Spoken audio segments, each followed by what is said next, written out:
Kay mga abay. Adi taron sulod sa balay na. Kay nakoy kuhaon nito sa kwarto.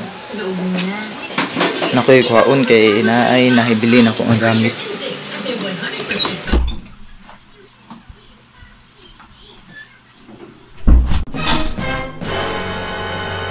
Oh, mulo. Naalagi ka? Balik lagi ka. Unsa man imong gibuhat? Ay, namilo ko aning mga t-shirt oh. Ah, namilo ka?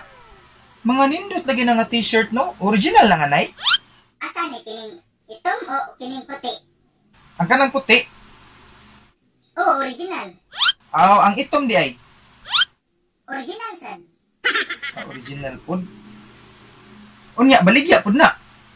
Asa ni kining itom o kining puti? Ang kanang puti. Oo, baligya.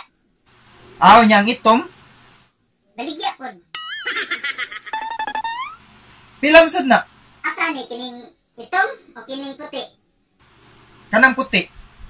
250. Nya ang itom.